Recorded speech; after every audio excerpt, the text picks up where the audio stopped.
Shalom, selamat hari Minggu, selamat beribadah buat kita semua. Saudara tahu bahwa Tuhan memanggil kita untuk rest, untuk istirahat. Sehingga ada ungkapan yang saya share kemarin bahwa when you are at rest, God will do the rest. Sehingga di kitab Ibrani, pasal yang keempat dikatakan, baiklah kita semua waspada. Waspada terhadap apa? Supaya kita tidak masuk ke dalam tempat perhentian. Dan Tuhan memanggil kita untuk rest. Sehingga Yesus berkata di Matius 11 ayat 28, marilah semua yang letih lesu dan berbeban berat, aku akan memberikan rest kepadamu. Rest bukan berarti tidak ada aktivitas secara fisik. Rest itu bicara damai di hati. Rest bicara kita mempercayai Tuhan melakukan sesuatu dalam hidup kita. Amin. Sehingga di kitab Kejadian, pasal yang kedua, ayat yang ke-18, ini menarik saudara. Dikatakan Tuhan Allah berfirman. Jadi waktu Tuhan menciptakan Adam, setelah itu Tuhan berfirman. Jadi Tuhan yang punya rencana. Apa itu? Tidak baik kalau manusia itu seorang diri saja. Aku akan menjadikan penolong baginya. Artinya apa? Adam tidak perlu melakukan apapun. Tuhan berkata, tidak baik. Jadi bayangkan saudara, Adam tidak berpikir sampai ke situ. Tuhan yang pikirkan. Dia lihat tidak baik ini si Adam seorang diri saja. Karena itu, aku akan menjadikan penolong baginya yang sepadan dengan dia. Tuhan juga yang berinisiatif mencari pasangan hidup Adam. Di manakah Adam pada waktu itu? Ngapainkah Adam pada waktu itu?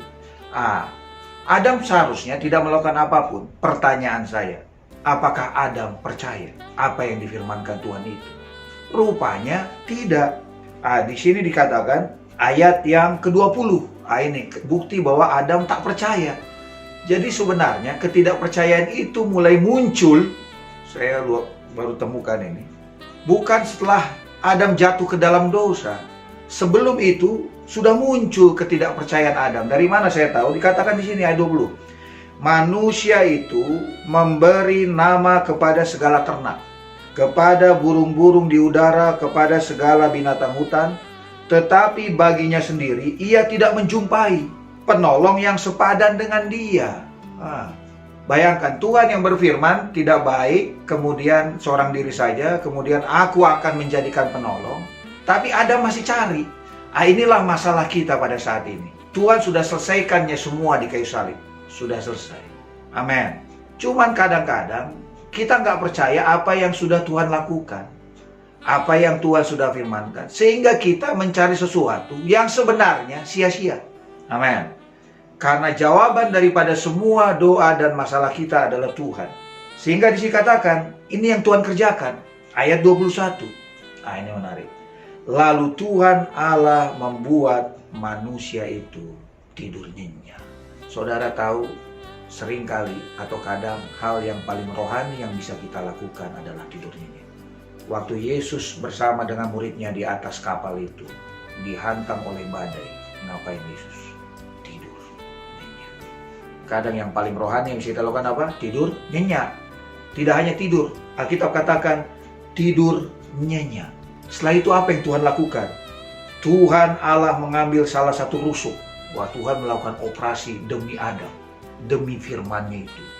Lalu menutup tempat itu dengan daging. Adam tidak sadar. Adam tidak tahu apa yang sedang terjadi. Dan dari rusuk yang diambil Tuhan itu, dibangunnyalah seorang perempuan. Dibuatlah. Lalu dibawanya kepada manusia itu. Ini kalau dari Tuhan. Saudara seiman, berkat juga Tuhan akan bawa kepada saudara. Bagi yang membutuhkan jodoh, jodoh juga Tuhan akan bawa. Masa depan semua saudara, Tuhan akan bawa itu. Sama seperti Adam ini. Dibangunnyalah lalu dibawanya kepada manusia itu. Ayat 23. Lalu berkatalah manusia itu, saking kagetnya Adam melihat itu. Inilah dia tulang dari tulangku dan daging dari dagingku. Dalam bahasa Inggris dikatakan, wow, man. Makanya perempuan namanya woman. Kenapa? Adam terkesima dengan cara Tuhan memberikan dia seorang penolong. Adam tidak terlibat. Saudara, pada saat ini baiklah kita semua rest. Biarlah Tuhan yang terlibat. Jangan kita terlibat di situ. Kita ini hanya korban berkat Allah. Kita hanyalah korban karya Yesus di kayu salib. Waktu saudara sakit, jangan khawatir. Oleh bilurnya, kau sudah sembuh. Waktu saudara kekurangan, jangan khawatir. Oleh karena karya salibnya, kau sudah kaya oleh karena kemiskinannya. Dan Allahku akan memenuhi segala kebutuhan menurut kekayaan dan kemuliaannya. Jangan mau kita terlibat, jangan mau kita stres. Biarlah kita semua rest di dalam Tuhan.